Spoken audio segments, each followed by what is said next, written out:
कानपुर देहात में no entry zone में हुए सड़क हादसे में ट्रक ने ऑटो को मारी जोरदार टक्कर, एक की हुई मौत, कई सवारियां गंभीर रूप से हुई घायल।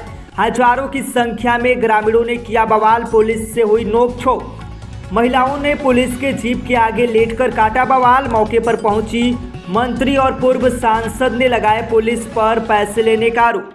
तस्वीरों को देखकर अंदाजा लगाया जा सकता है कि यहाँ कुछ बहुत बड़ा हुआ है। दरअसल यह सड़क कानपुर देहात की नो एंट्री सड़क कीसरवाल है।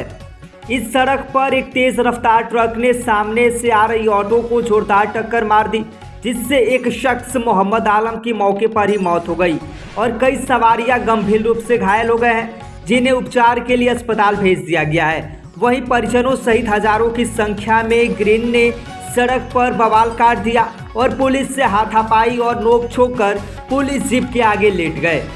वहीं इस हादसे की जानकारी पर एसपी डीएम समेत कई थानों की फोर्स हालात बिगड़ी ते पहुंच गई और पीछे से पहुंची प्रदेश सरकार में मंत्री प्रतिभा शुक्लावारसी और उनके पति और पूर्व सांसद अनिल शुक्लावारसी। घटना पर लोगों से बात कर जानकारी कर मंत्री और पूर्व सांसद ने मीडिया से बातचीत की और मीडिया से बातचीत करते हुए पूर्व सांसद राज्य मंत्री के पति अनिल शुक्लावारसी ने कहा कि कानपुर देहात पुलिस 500 रुपए के लिए नो एंट्री जोन में भारी वाहनों को निकलने देती है, जिसके लिए 500 रुपए कीमती है, किसी की जान नहीं कीमती है। कानपुर देहात पुलिस पूरी तरह से फेल है और यहाँ के अधिकारी किसी काम के नहीं है। वहीं मंत्री प्रतिभा शुक्ला ने कहा कि इस सड़क को मैंने बनवाया था और इसे आम जनता के हित में ध्यान रखते हुए नो एंट्री जोन बनाया था और यहाँ पुलिस की पिकेट भी लगाई थी, लेकिन यहाँ सब गायब रहते हैं। इस बाबत अपर पुलिस अधीक्षक राजेश पांडे ने बताया कि यह एक ट्रक से हादसा हो गया है, जिसमें एक शख्स की मौत हो गई है। वहीं पुलिस पर पूर्व सांसद ने 500 रुपए वाले आरोप पर अधिकारी से कहा कि इसकी जांच कराई जाए, अगर वे दोषी हैं तो कार्रवाई होगी। इस घटना के चलते मृतक के बेटे ने पुलिस पर आरोप लगाया है कि पुलिस पैसे लेकर गाड़ियां निकलती है, अगर इस सड़क पर गाड़ियां नहीं निकलती तो आज पिता उसके साथ होते।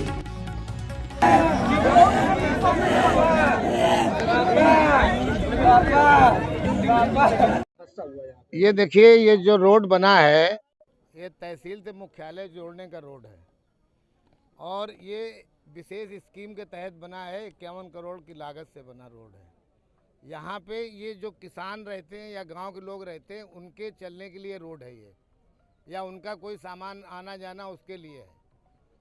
इसीलिए दोनों तरफ बोर्ड लगवाए गए थे, पीडब्ल्यूडी ने लगाए थे कि इस पे हैवी वाहन चलना मना है। और बाद में एसपी से भी कहा गया था, तो एसपी ने भी यहाँ पर जो है पुलिस पिकेट लगाई थी और उसको ट्रकों को रोका था।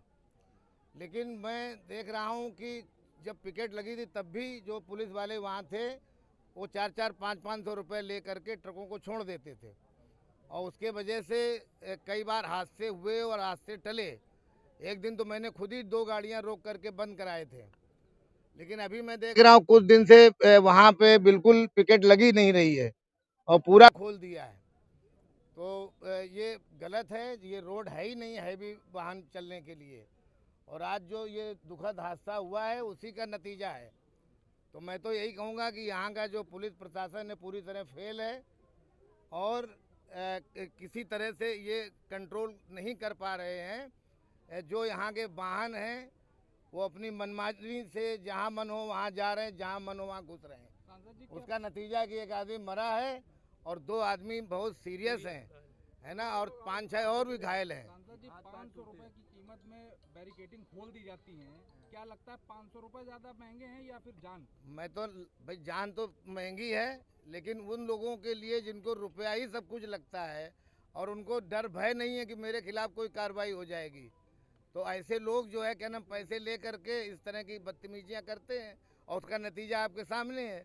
मैं तो खुद कह रहा हूँ कि यहाँ का पुलिस प्रशासन पूरी तरह के फेल है, वो कंट्रोल नहीं कर पा रहा है।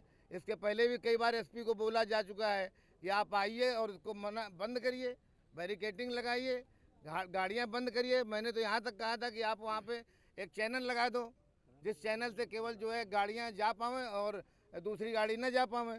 उसमें फिर तमाम लोगों ने कहा कि मेरा कुछ मोरंग आती है, कोई कहता मेरा कुछ यूरिया का दुकान आती है, तो उसमें फिर वो सारी गाड़ियां नहीं घुस पाएंगी। तो अब सांसद जी जो बॉडी यहाँ पर है पड़ी है, तो अब इसके लिए क्या यहाँ पे? अब इसके लिए तो मैंने कहा कि भाई डीएम साहब आवे और एसपी साहब आवे, यहाँ देखें यहाँ करके और इसकी समस्या को समझें, क्योंकि वहाँ ऑफिस में बैठ के तो कुछ समझ नहीं सकते हैं, है ना। तो कहने से अगर समझ गए होते तो दिक्कत ना।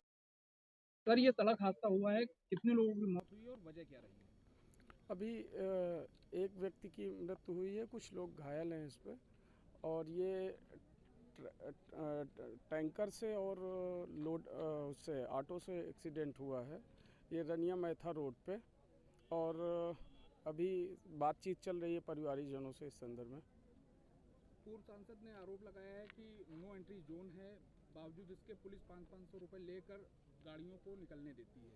इसके संदर्भ में जांच कर ली जाएगी। अगर नो एंट्री जोन है और परिवहन हो रहा है तो निश्चित रूप से उनके विरुद्ध कार्रवाई होगी। अभी यहाँ एक्सीडेंट हुआ है, ये किस कारणों से हो रहा है? मैं और मेरा भाई अकबरपुर गए थे सुबह, तो वहाँ से हम लौट रहे थे, डनिया में आए, बोले वो एक विवेक है, वो बोला भाई स्टैंड हो गया रनिया में, उनके नारी खेत में। हमने बोला किसका हो गया? बोला करचल के हैं उसमें। तो हम और मेरा भाई आया यहाँ पे, ये कौन बिल्डिंग बनी है, उस पर हमने देखा मेरे पिताजी डले हैं, ठीक है। उसका ये नो एंट्री कौन लगती है, ये 200-300 रुपये ले लेते हैं, ठीक है, गाड़ी जाने देते हैं। कौन लोग ले लेते हैं? ये कौन बैठते हैं, ठीक है, ऑटो वाले, पुलिस वाले कौन नहीं, 2 बैठते हैं, ठीक है। ये ले 3 मरे हैरानी के भी, तो उसमें ये तुरंत भाग गए, ठीक है। ये क्यों नहीं, क्या है पुलिस का ड्रामा, ये क्यों नहीं ऐसे होते? तब इसमें नो एंट्री लगी है तो रोड को क्यों ये निकलते हैं, ये पहले मुझे बताओ। तो पुलिस पैसा देकर निकलवा लेगी गाड़ी, क्यों नहीं निकलवाती है? निकलवाती है भाई, पुलिस चाहे तो रोक सकती है। मैं वहाँ रहता हूँ, क्योंकि मैंने भी देखा है, हमने देखा है। जब भाई क्यों निकलवाया गाड़ी, तो एक दिन मुझे बोले तुम अपना मुंह मत चलाओ, तुम ले हमसे 100 रुपये कोल्ड ड्रिंक पी लो। अच्छा, ठीक है, मैं भी कोल्ड ड्रिंक पी के आया था, ठीक है।